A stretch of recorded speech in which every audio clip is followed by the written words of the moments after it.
I'm going to tell NATO, you got to start paying your bills. The United States is not going to take care of everything. Plus a divide with Europe over tariffs, withdrawal from the Iran nuke deal, and improved relations with Russia. I'm meeting with President Putin next week, and getting along with other countries is a good thing. It's not a bad thing. It's a good thing. We'll preview the summits in Brussels and Helsinki with Kay Bailey Hutchison, U.S. Ambassador to NATO.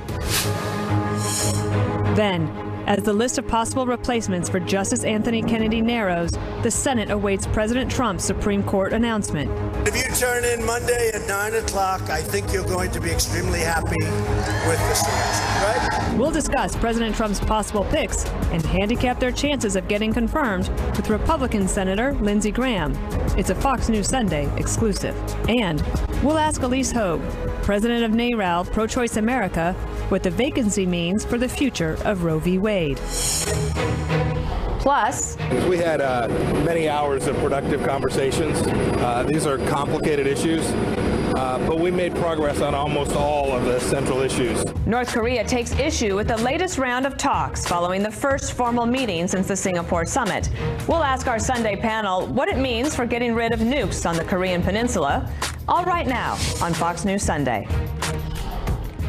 And hello again from Fox News in Washington. President Trump is gearing up for a high-stakes trip to Europe this week, which includes a likely tense summit with NATO allies and potential concessions to Russia in a face-to-face meeting with Vladimir Putin. But first, he'll announce his Supreme Court pick, a move that could reshape the High Court for decades to come. Kevin Corke is live at the White House with the latest. Kevin. Dana, White House sources insist this will not be a nomination by committee or by congressional lawmaker input. This will fall on the president and the president alone. But that hasn't stopped competing voices on both sides of the political spectrum from trying to influence his choice. Jurors believed to be in the president's final four are thought to be safely conservative, but there's increasing pressure on Mr. Trump to nominate someone who won't draw the ire of pro-choice Republican senators. That could complicate the bid of Judge Amy Coney Barrett, whose Catholic faith has led some critics to opine, without evidence, that she'd vote to overturn Roe v. Wade.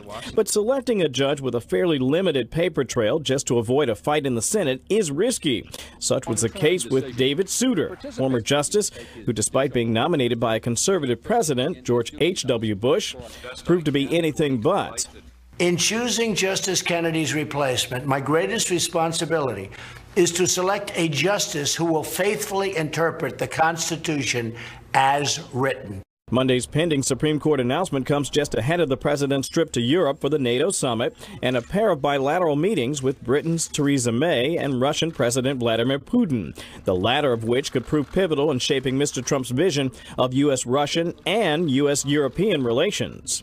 This as the president's top diplomat, Secretary of State Mike Pompeo, sailed into decidedly choppy waters in his ongoing bid to get Pyongyang to give up its nuclear ambitions, with the North describing the U.S.'s tone in the latest talks as regrettable and gangster-like. We had good faith, productive conversations, which will continue in the days and weeks ahead. In the meantime, sanctions remain in place. Meanwhile, the president's top diplomat, Mike Pompeo, not only sailed into choppy waters, he is away as there are new developments on this conversation between the president and Bob Mueller. Have you heard about this? The special counsel now getting new conditions set by Rudy Giuliani, who told the New York Times he'd have to see how the basis of that sit-down would go, Dana, so that the Trump team could assess the Mueller team's objectivity. Very interesting indeed, Dana. Indeed. Kevin Corke, thank you. Reporting from the White House. We appreciate it. And joining me now from Brussels, the U.S. Ambassador to NATO, Kay Bailey Hutchison. Ambassador Hutchison, listen to what President Trump said about NATO on Thursday. I'm going to tell NATO, you got to start paying your bills. The United States is not going to take care of everything. And we're the schmucks that are paying for the whole thing. And then the Washington Post reported Trump, for his part, frequently tells European leaders how much he dislikes the EU and how it is worse than China. And Ambassador Hutchison, what do you make of those comments? And is it possible for the president to convey a sense of cooperation, because there has been significant progress that NATO has made?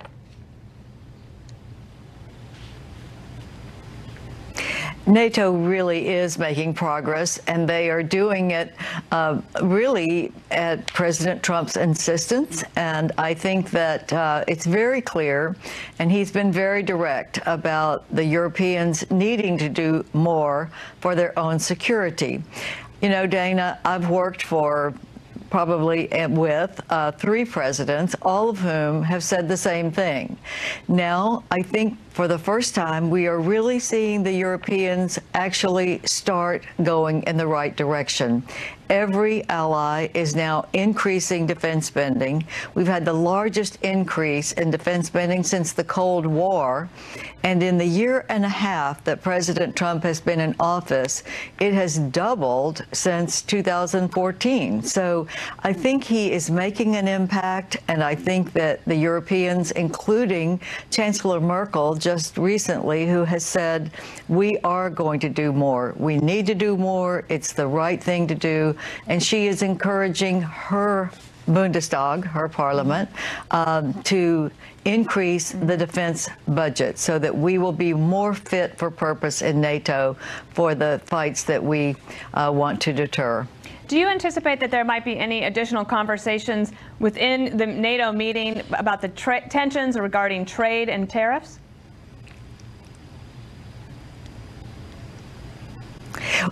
One thing I will say is that in all of the disagreements that we have seen at the G7 and with allies with whom we are now having trade talks and negotiations and tariffs, that has not come up in the NATO context. Our diplomats are professional, and they are staying on our NATO issues where we are 100% allied. You said recently that NATO's main concern now is Russia, that the U.S. has beefed up its troop strength in NATO countries that are next to Russia, like the Baltics and Poland. The president reportedly has said Crimea should go to the Russians, since most people there speak Russian. Does that concern allies like those in the Baltic states? And is it still the position of the United States that our NATO allies have reason to be concerned about threats from Russia?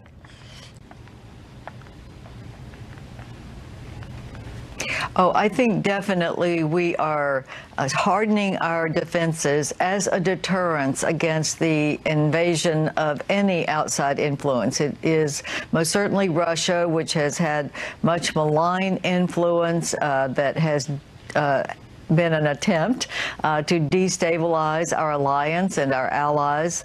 It's also counterterrorism.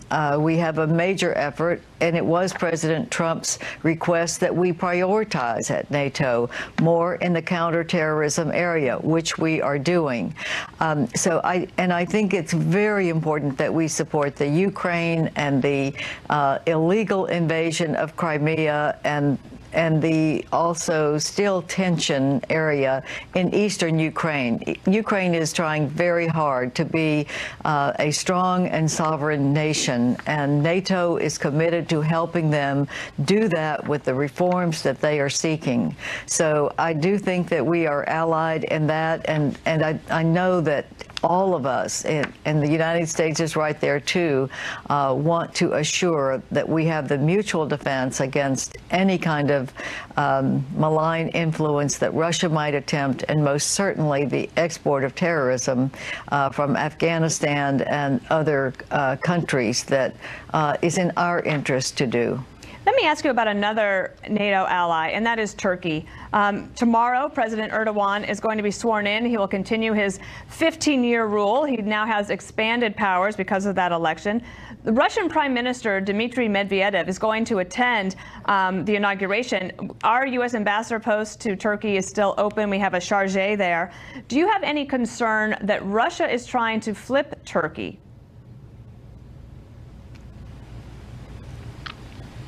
Oh, yes, I do think Russia is trying to flip Turkey. They're trying to flip many of our allies. They want to destabilize the strongest defense alliance in the history of the world, and that is NATO. And every effort that we can make that strengthens our alliance as well as the partners that we have is very helpful, very productive, and very necessary. And Turkey is one of our alliance most strong members. They are a framework nation helping us in Afghanistan. They have been an ally for a long time, and we will continue to work with them. And we know that Russia is trying to move into that, but they're strong, and they are a NATO strong member. I know that Turkey is thinking about or trying to explore the idea of purchasing an S-400 system. That's an anti-aircraft system that Russia builds, and that the United States is opposed to that. Do you think that President Trump will address this with Erdogan at the meeting this week? Dana, President Trump has addressed it with President Erdogan. We have addressed it at every level. We are very much against that because it will affect the interoperability of our NATO forces in Turkey. We can't have a Russian-built defense system with F-35s going into Turkey. So we are working with Turkey in every way not to put this Russian system in the middle of their country when they are such a strong ally of NATO as well as the United States. Let me ask you about Germany. You've said that there is no discussion regarding U.S. troop withdrawal from Germany, but I understand the Pentagon is undertaking a cost analysis of the 35,000 U.S. troops that we have there. How do you describe within NATO or even to the president the rationale for keeping U.S. troops in Germany? Well, the U.S. troops in Germany, of which there are in the neighborhood of 30,000, are there for many purposes, part of which, of course, is our ally Germany, but also they are a forward basing presence. They are a hospital focus for us that helps when we have injured soldiers that need immediate care. They fly to Germany. They are a basing operation, and they're going to be part of our military mobility in NATO. So there, of course, we want to make sure that we are getting help with the costs of troops in Germany when it is in our interest to have them. That is a negotiation that we always have with countries where we have basing. But I will say that Germany has been a very solid partner in having our troops there, and it has a long-standing support basing both for us as well as for Germany. And let me ask you also about Poland. I understand Poland is lobbying for a more permanent presence, possibly the Baltic states as well. Is the United States considering that, like putting our troops there in Poland? Well, we do have troops in Poland.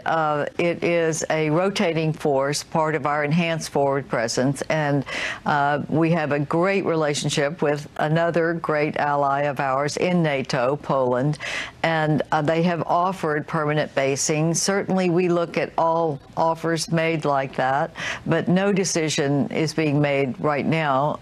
But looking at it, yes. In fact, Congress has asked that our Defense Department look at the costs involved in new basing of any kind, wherever it might be. All right, Ambassador Hutchison, thank you for joining us today. I hope you have a good meeting this week. Hey, thank you, Dana. It's great to be with you, and glad that you have the Sunday show while Chris is gone. Thank you so much. All right, up next, Secretary of State Mike Pompeo praises progress on his first trip to Pyongyang since the Singapore summit, but the North Koreans strike a different tone. Senator Lindsey Graham joins us next.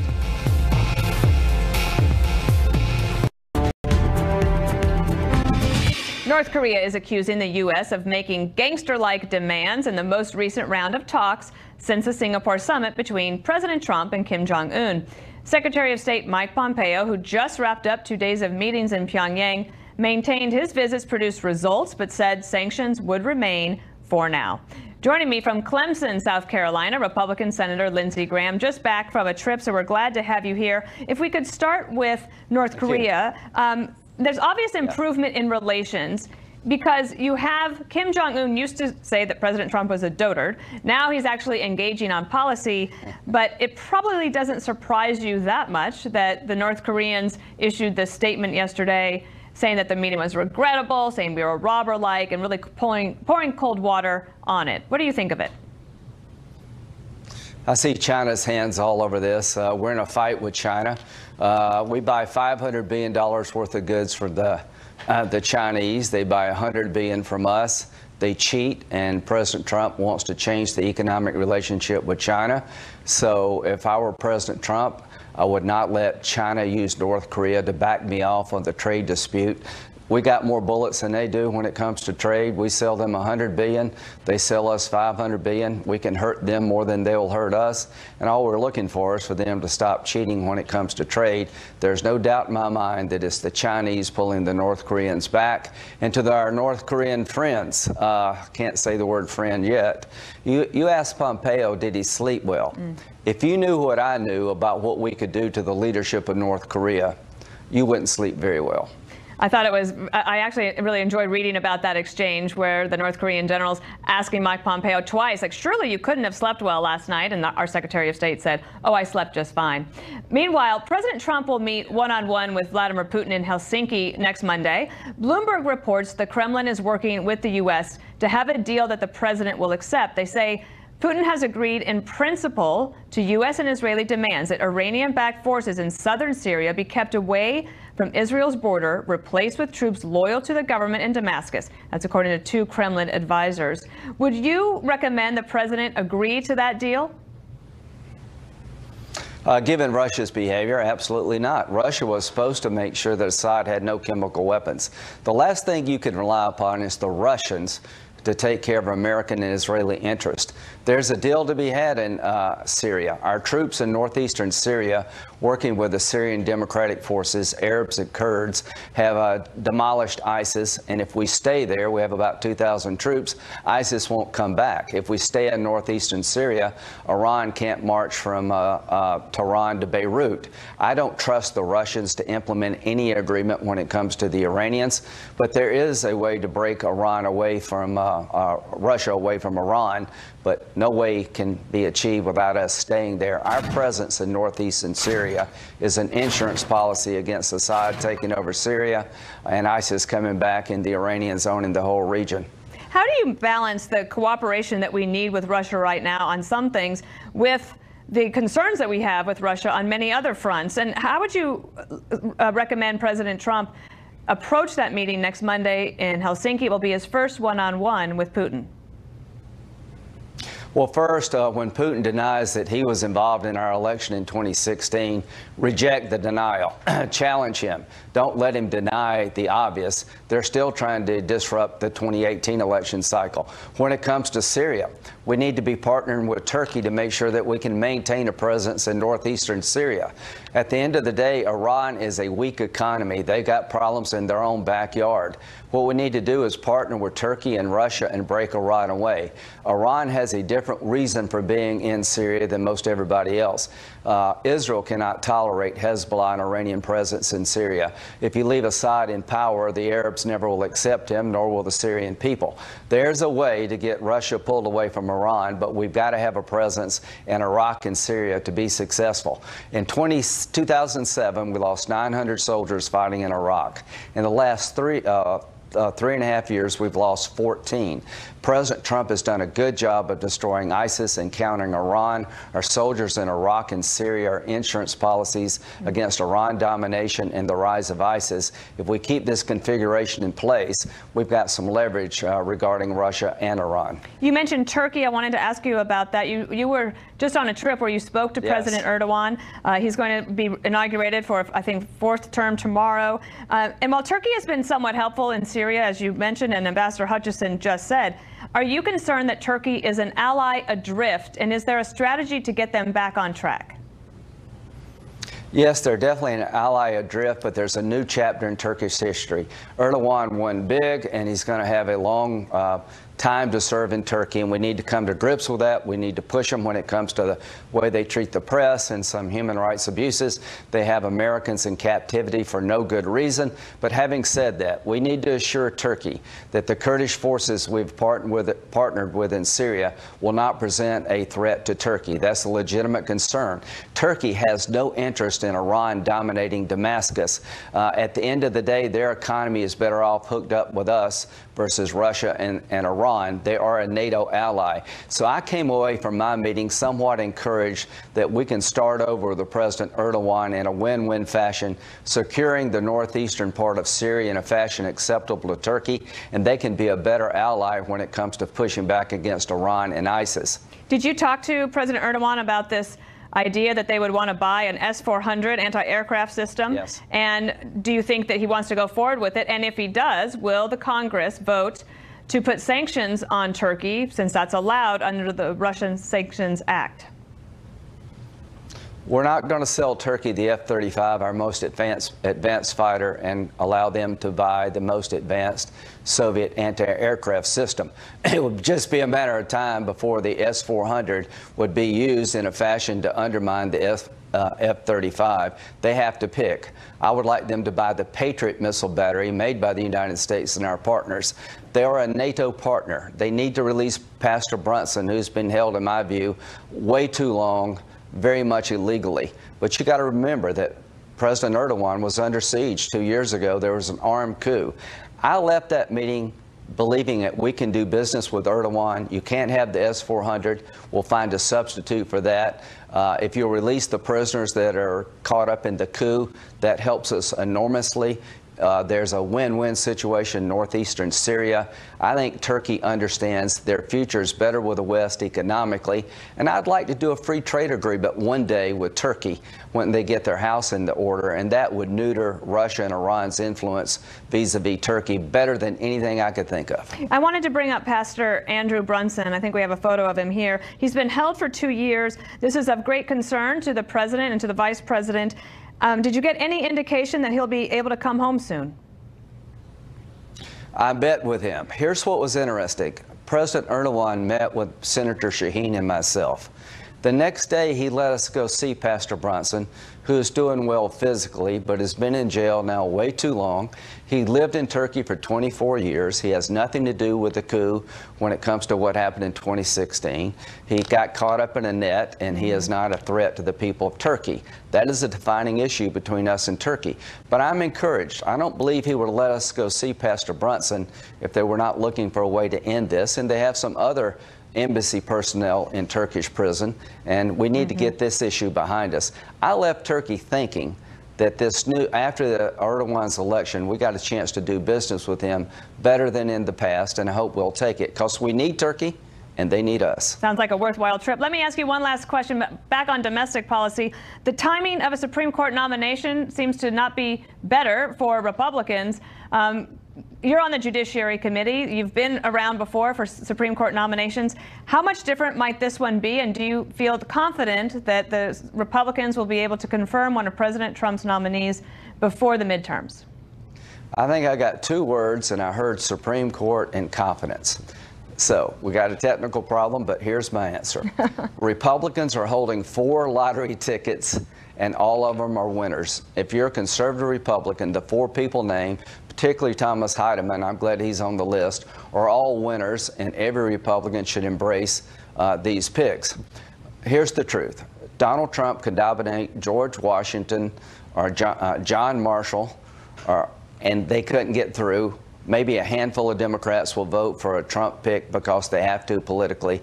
I've never seen it this dysfunctional. There's nobody that President Trump could nominate from a conservative event that will get many Democratic votes. But this is a nightmare for red state Democrats to oppose a highly qualified nominee. And all 4 of these people are highly qualified, been on the court, know what they're doing, mainstream judges. So red state Democrats are going to have a very hard decision. And I hope every Republican will rally behind these picks because they're all outstanding.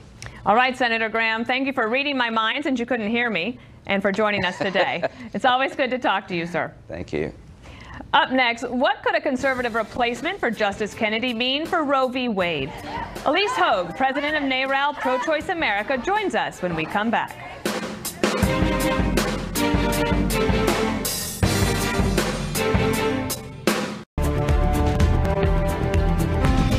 The president is set to announce his nominee for the Supreme Court Monday at 9 p.m. Eastern, and much of the focus has been on how a new justice could join with the High Court's conservative bloc to overrule the court's Roe v. Wade decision. Joining me now is Elise Hogue. She's president of NARAL Pro-Choice America, an organization working to keep abortion legal and accessible. Thank you for being here with me. Take a listen to Leonard Leo last week on Fox News Sunday. He's currently on leave from the Federalist Society, and he put together the Supreme Court list for President Trump. I don't think at the end of the day it's about Roe v. Wade. It's about having judges on the court who are going to interpret the Constitution the way it's written. And part of interpreting the Constitution is taking into account major precedents, and that's going to happen. Well, these conservatives say the concern about Roe v. Wade is more of a scare tactic than reality. How do you see it? You know, we take the president at his word. He's the president of the United States, and he is certainly the first major party nominee who went on to be president to put a litmus test on Supreme Court justices. And that was to actually overturn Roe v. Wade. So we believe him. He's got a vice president who committed to, throw Roe on the ash heap of history. So we think that's the mindset that many Americans are actually going into this with, because it was such a vocal talking point for him. And we also know that the backpedaling that's happening now from people who have long been critics of Roe v. Wade is partially because they know what we know, which is most American people actually, regardless of how they feel personally about abortion, believe that legal access is core to our country's principles. In fact, I have some polls, and I think that we could pull them up here. Public opinion certainly has shifted since 1973. It's been 45 years. And 67% of Americans say they do not want to see Roe v. Wade overturned, though there is some variation by degrees. In another poll, 50% say it should be legal under certain circumstances. 18% say it should not be legal at all. So if with 68% of people saying some or no, all restrictions or some restrictions, how do you plan to go forward? And is it a situation where you might let the states decide if there is this public opinion change? Yeah, thank you, Dana. I'm from Texas, and so I'm very familiar with what happens when the state decides. It's, similar to other freedoms and protections of people we've seen in this country. Without a federal guideline that affirms the fact that Roe should be legal, many states already have decided that abortion should be criminalized. In fact, there are states with laws on the books right now that would make abortion a criminal act the minute Roe falls, and that makes women and doctors criminals. And so we think that the federal protection is necessary. We also know that that number of people who say in some circumstances, of course, right? It's a complicated issue. But when you probe that a little bit further, what we find is that people are very, very uncomfortable sitting in judgment. Every individual has a story, and that most people are compassionate and recognize that allowing people to make their own decisions about their families is the compassionate and healthy choice. So back to the Supreme Court nomination. So I take your point that what President Trump said in the campaign, and then what he says now is that he's not going to ask the people that he's interviewed for this possible position. But I want you to listen to two recent Supreme Court nominees and how they answered questions in Senate hearings about Roe v. Wade. Can you tell me whether Roe was decided correctly? Senator, again, I would tell you that Roe versus Wade, decided in 1973, is a precedent in the United States Supreme Court. It has been reaffirmed. In your opinion, is Roe settled law?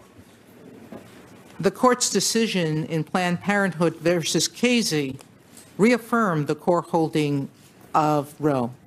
That is the precedent of the court and settled in terms of the holding of the court. So those two seem very similar to me. They're different from the ideological perspective. And if the new nominee actually were to answer it in that way, would that be satisfactory to you? Because President Trump changed the rules of the game when he put the litmus test on, the Supreme Court nominee. We think that there is actually, we need an affirmative declaration, right? We need, and I think even Susan Collins said this when she said she needs to see a nominee demonstrate their commitment to upholding Roe versus Wade and keeping abortion legal. But even Ruth Bader Ginsburg said in her hearing that she shouldn't be asked, that she would never answer that because she would, it's a hypothetical that she wouldn't answer. Yeah, and actually, Dana, she did answer that. She declared affirmatively that she believed that Roe should be upheld. What she was speaking to in what we now call the Ginsburg rule was speculation on future cases that had not yet come before the court. So we believe that actually what Ruth Bader Ginsburg, and we have the clip, said is in fact perfect, which is that women should be afforded this right to privacy to make their own decisions. It was decided in Griswold, it was decided in Roe, and it is absolutely what most Americans want. So I want to have people take a look at the ad that you have created. This is a full-page ad. I think it's running in many of the cities all across Maine because of pressure that you want to put on Senator Susan Collins. What other strategies and tactics are you going to try to use? And what, at the end of the day, there will probably be a vote. How do you think it'll go?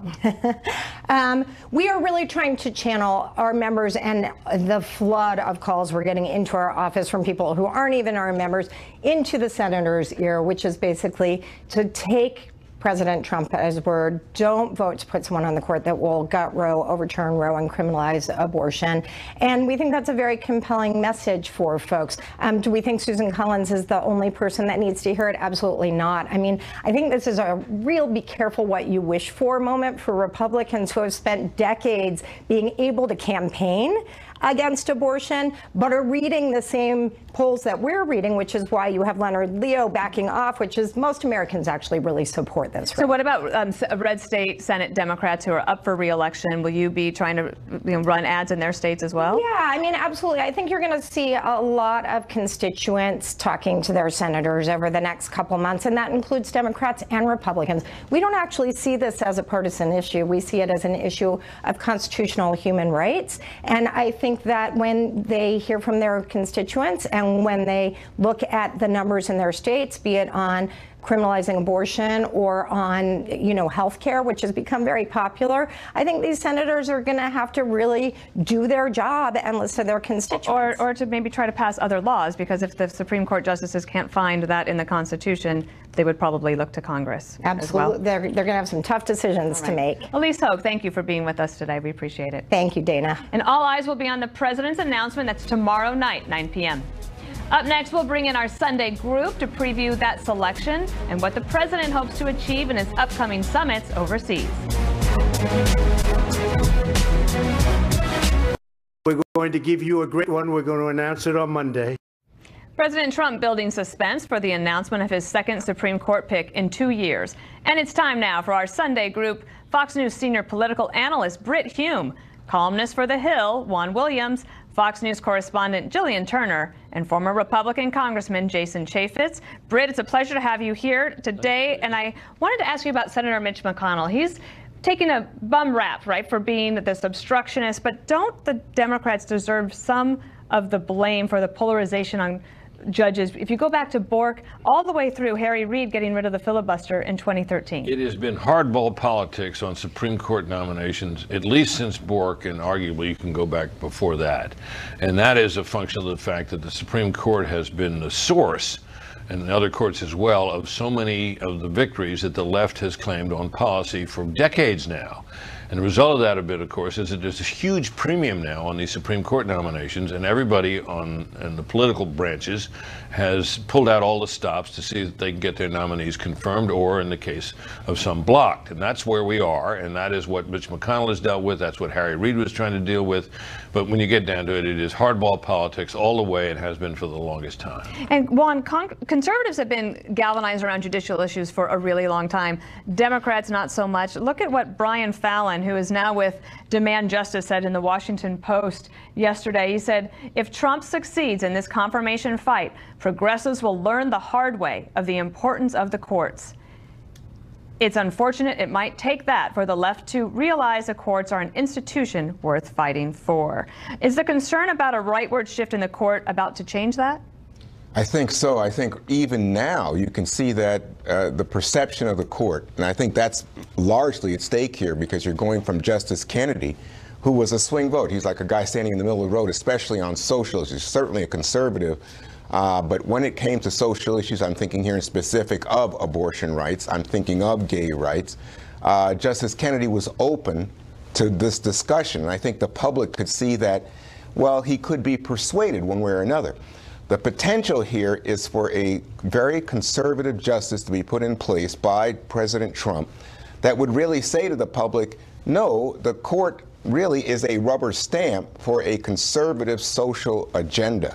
And I think that would be not only harmful in terms of public perception of the court, which people want to trust, but I think it would suggest that, to your point, liberals or Democrats would suddenly realize they have to get as activated on this issue as conservatives have been in the past. Remember, the list that President Trump is choosing from is basically set by the Federalist Society. You had Leonard Leo, a clip from him on earlier. He's a key player in this.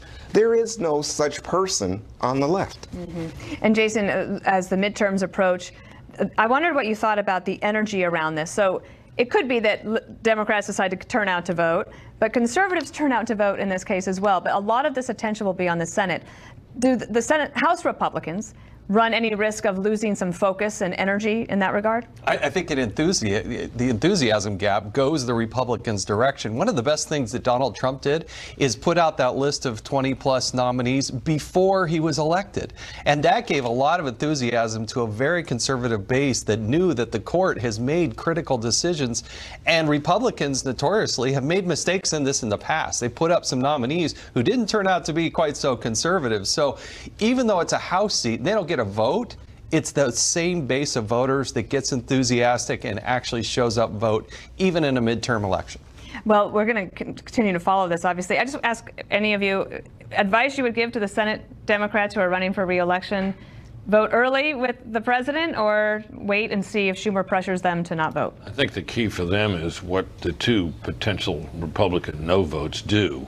If Collins and Murkowski break against the nominee, that would give political cover to Democrats who were in tight re-election races to possibly do the same. If the Republicans hold, then I think the heat is really on those people. Yeah, and then you could see like a 54. Yeah, you could probably get some extra votes, as was the case with Gorsuch. But I would add that I think the Democratic base that we were just talking about for the first time being activated on this issue is pretty intense. So you get someone like Senator, Senator Herzuno of Hawaii, who said she's going to vote against every Trump nominee for any court as a result of this vote. She can do that because she's from Hawaii, which is an absolutely right blue state. Even for red state Democrats, and here we're talking about like Joe Donnelly in Indiana, right? I think that right now, the previous vote on a Supreme Court from a Trump nominee, okay, you guys go ahead, we understand, said the Democratic base, said Democratic leadership like Right, I see what you mean. On this one, I don't think that holds. There are no safe bets in this go-around. Right. There's going to be a fight from Dems no matter which of the 3 or 4, depending on how you're looking at it. It's going to be an interesting summer. Haven't they all been the last 3 years? All right, Jillian, I want to turn to North Korea with you. Secretary Pompeo gets back yesterday. He said, look, I slept very well. There's progress. Do you see the North Koreans coming forward and saying it's regrettable, they treat us like gangsters, as just a bump in the road or a derailment of the process? I was thinking it's interesting you asked me that question because in my mind earlier what I was thinking to myself is, okay, is this a bump in the road or does this constitute a crisis? And I don't think anybody knows the answer yet. I don't think the administration, I don't think Secretary Pompeo knows the answer yet, and not because he's not knowledgeable, but because I don't think it's going to take another few weeks for that to become apparent. But one thing the administration is doing now is really circling the wagons. Everybody from Secretary Pompeo, the president, Heather Nauert, the State Department spokesperson, to Ambassador John Bolton, now National Security Advisor, they've got a message. And the message is to stay cool, calm and collected in the face of this, whether it's a bump in the road or a crisis, and to emphasize that it's a process, and the process is ongoing, and the process is on track. The first thing that Secretary Pompeo said yesterday when asked about the foreign ministry comments from the North Koreans was, they can say whatever, basically, they can say whatever they want to the press, but the process is ongoing. Look, we've already got our next meeting set up. It's on July 12th. So this is going forward. Somewhere along the way, early in this process, Mike Pompeo's over there and he's talking to these North Korean leaders. And he gets the idea that something is really different this time. He may be right, he may be wrong. So we move forward. We get to this point. The North Koreans come out with all of this bluster. Pompeo seems serene about the whole thing. So the question, it seems to me, the way to assess this is, who do you believe? Do you believe these North Korean spokesmen, or do you believe Mike Pompeo? In this case, in terms of how this meeting went, I'd be inclined to believe Pompeo, which is by no means to say that all of this is going to end very well and they will denuclearize. I think that still remains a long shot. I think they're very clear-eyed about what they're dealing with. Juan, let me ask you about another meeting happening this week. President Trump will go to NATO meeting, and then he'll have a one-on-one meeting with Putin. What do you think the president wants to accomplish in that meeting? Well, with Putin, I think Syria is the #1 issue, Dana. And the question is about how the Russians play a role in the Middle East. Are they, in fact, linked inevitably with Iran? And you heard some of this from Senator Graham in your earlier interview, where the idea is that you have to be quite clear with President Putin that the United States sees him as an antagonist and someone who's stirring the pot and indirectly supporting Iran's support of terrorist organizations throughout the Middle East. So this is not in our interest. The question is, how do you get him, how do you break that linkage? I think that's what Senator Graham was coming to, making it clear to them. And the second part of it, and I was surprised to hear Senator Graham say this, you got to be quite direct with them about interference in our elections. And we can't get President Trump yet to say directly, hey, Putin, stop it. We'll see what he says. What did you make of the questions about Turkey and what the Congress might do? The frustration, as I understand it, on the Hill is very high. No, it is, because look, on the one hand, we've delivered, I believe it's 2 F-35s on their way to nearly 100. But at the same time, Turkey is now signaling that they may want to purchase those S-400s, which would, the interoperability in interacting with our NATO allies is pivotal to this. So Erdogan is going to be there for a long time. I'm glad Senator Lindsey Graham was there, but this all comes, it's multidimensional chess here. And going back to Juan's point, I want to make this real quickly about Putin. I do think Donald Trump is right. The president needs to have a good working relationship, but people on both sides of the aisle want to see President Trump take a much tougher stance with Vladimir Putin and say, you can't meddle with our elections, you can't be doing what you're doing in Syria, and we are going to stand our ground. And right now, all you've seen from Donald Trump is acquiescing to Putin and saying, well, you can take Crimea because, they speak Russian. That makes no sense to a lot of us. Presidents go on foreign trips. They usually, it's high stakes.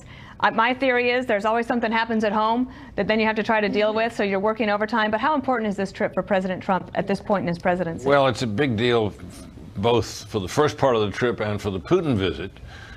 All eyes will be on the Putin visit because of the suspicion held to this day in many quarters that he really has a desire to really snuggle up to Putin and to permit, and he thinks Putin can be a great ally and partner of his.